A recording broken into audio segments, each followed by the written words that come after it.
What's up, y'all? This is Eric from Satisfied Incorporated. Today, I wanted to make a really quick video about soldering. So I've got some wires I got to solder together. I'm doing a batch of them, and I just want to make a quick video about how to solder. Um, but first of all, if you know, this is kind of a random video for me. It's like just like a how-to video. Uh, if you got any of the BMW stuff or wheels, anything like that, check out my website, satisfiedaincorporated.com. Uh, pretty much based around classic BMW, but I do wheels for any kind of car. Uh, also do custom machine work, uh, do some fab work, stuff like that. So if you need something done, let me know. Check out the website. Maybe you'd like or subscribe. Let's talk about soldering.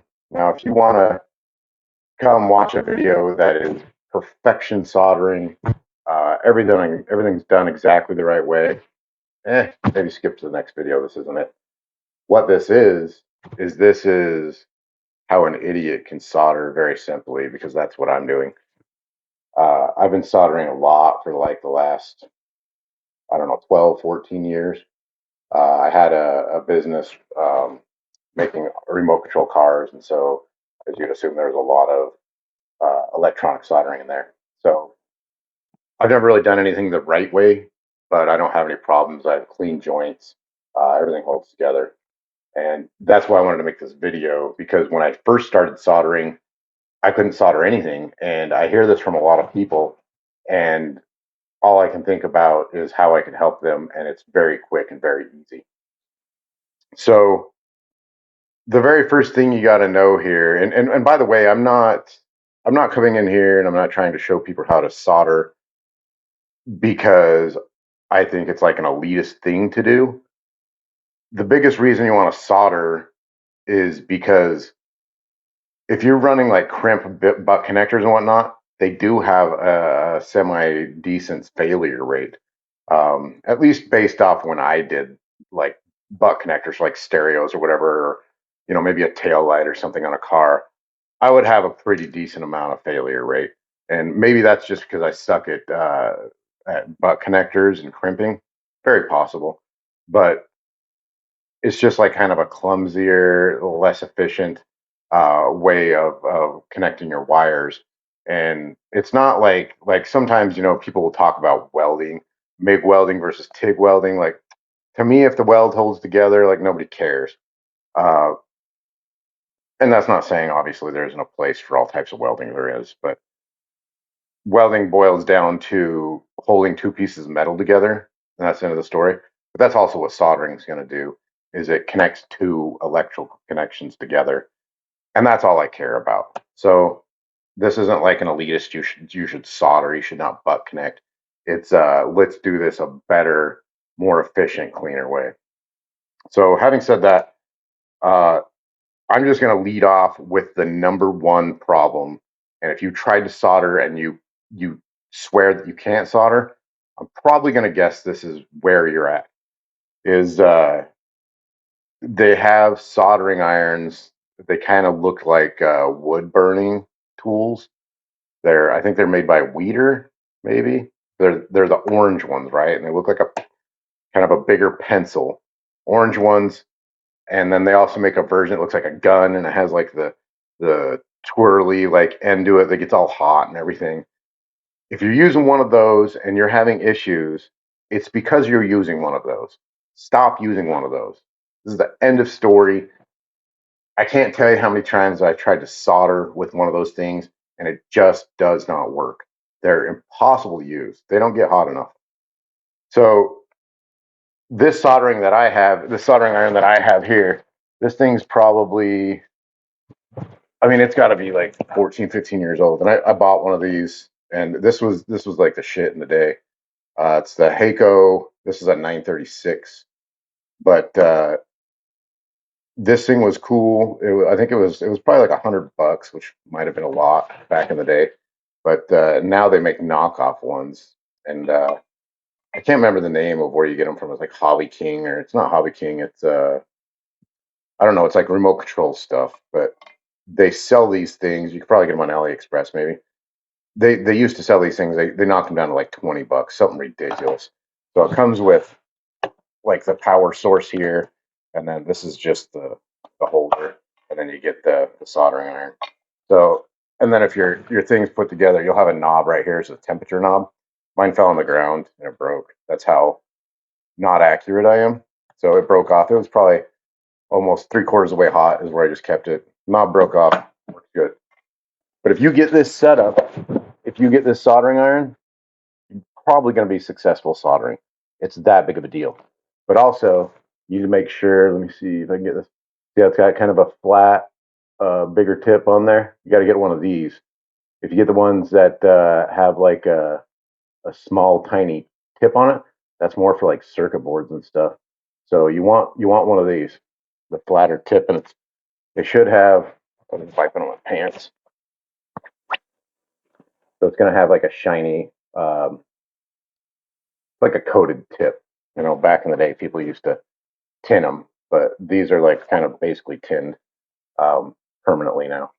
So get a good soldering iron, not the crappy ones, and then I just use a rosin core. I don't even know what I get here. This is like a 60/40 rosin core. I don't do anything. I don't do flux. I don't do. There's supposed to be like a little sponge right here that's wet, or like a Brillo pad, like a steel wool thing that's all wet. I don't do anything like that. I wear Carhartts, right? So I just wipe the tip clean. You want to have a clean tip. Wipe the tip clean on my pants or on a rag, or if you're safe about things or whatever. Do it that way. Once you got all that figured out, it's all super easy. All you got to do is solder it together, and I'm going to show you how to do that. You basically want to get your bare wires together, and then take them and kind of twist them so they're not like all frayed, right? And then this is actually going to be the hardest part, which isn't hard, but you have to have something hold the wire when you do it. Me, most of the time, is I'll set them down like this. So you're doing one at a time. And what you want to do here is you want to just get a little bit of solder, and you just want to like touch it. So I got a little bit on there now. So you get that pool, and then you're just going to touch that pool into the wire, and then just kind of go like that. Okay, showing you how to do this is probably harder than doing it. But so now you can see that you got your wires all done. So now we're going to do the other one. You're just going to do this again, hold it there. And it doesn't take a lot, right? The wire will basically soak it up. Okay, so those things are done. That's all you really need to do. And then if you're putting shrink wrap on there, we want to add the shrink wrap.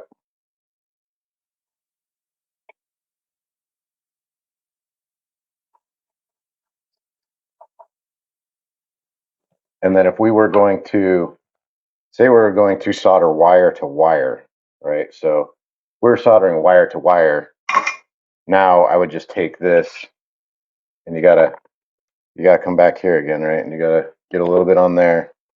And then if you're going wire to wire, you just hold these two that have both already been done. Just hold them together, and then you let them melt. Sit there until they cool down, and now you got a solid connection. That's not what I'm doing today. So we're gonna cancel that. Today I am going to hook it up to these connectors, which is slightly harder, but not really. So all you're going to do is you got your shrink wrap on there, and then I'm going to put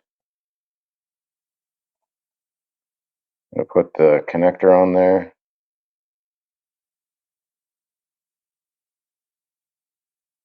And like I say, so the hardest part about making all this stuff work is holding these two pieces while you're holding all the rest of this stuff. So if I can set it on a table and rest it on the table like that, that's what I do. But so same thing, just touch that off. And then this one, I'm just going to let it fill up the whole entire connector. And if you get, I don't know if you can see that, but you see there's like a little spiky thing on there. You get one of those, I'm just going to touch it really quick. So That one's done. That one, there was quite a bit of solder on that one. I'll have to double check it to make sure it's all right. There, get a better view. So we're gonna do the red one. So it's the same old, right? Clean your tip off, touch the tip, get a little bit on there, and then touch everything and just kind of melt it all together. We'll give it a second to make sure it's cool. It's not cool, it's still moving. It's fine if you touch it like that. But now I can touch it and I can see it's a strong connection. Push the heat shrink up, and then we're going to heat shrink that on, and then that's it. It's good to go. So now if you have your heat shrink, you can use a lighter, but it's way more efficient if you use an actual heat gun, because a lighter just doesn't melt it as well, and then it can kind of burn it. So I use a heat shrink gun real quick.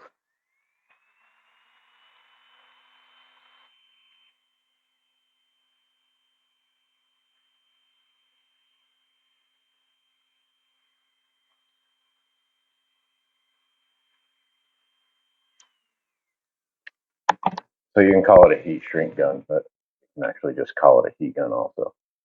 So that's what those look like. So that's how they turn out. These ones, I don't know, maybe that's a little bit more complicated because I have the connectors on there. But it's not that hard. If you're going wire to wire, I mean, you could probably see how it was actually easier because it's just everything goes together. But the hardest part's holding them. Oh, and I was going to show you this too. Harbor Freight has these things called helping hands. So if you had like two different wires that you were holding together, you could come in here and you could do something like this. So you could have each one coming in, and so you could hold them together like that, and now you can solder. And these things used to be like $5. I don't know how much they cost now. Maybe I just dated myself. So that's pretty much how you solder. It's really, really just easy. Just right soldering iron, put a little bit of solder on the tip to start, and then touch that pool that's on your tip, and then add more solder on top of that, and the wire should soak it up. If you're having problems other than that, the only thing I could really think of is if your wire gets really big, you got to turn up your heat a lot. If your wire is small, you can turn down the heat, less heat that you'd need. Sometimes, too, if you get an old car, it'll have dirty wiring, or maybe it's like old type wiring. I'm not sure what it is, but I've run into it a couple times where it'll just, it won't want to take the solder. And so in those cases, too, I just add a ton of heat and then it works out, too. So, I mean, I don't know what else to tell you. It's not really rocket science. Get the right soldering iron and do what I said, and you should have luck. I mean, it shouldn't be hard at all. So I hope this gives you a little bit of faith to try it.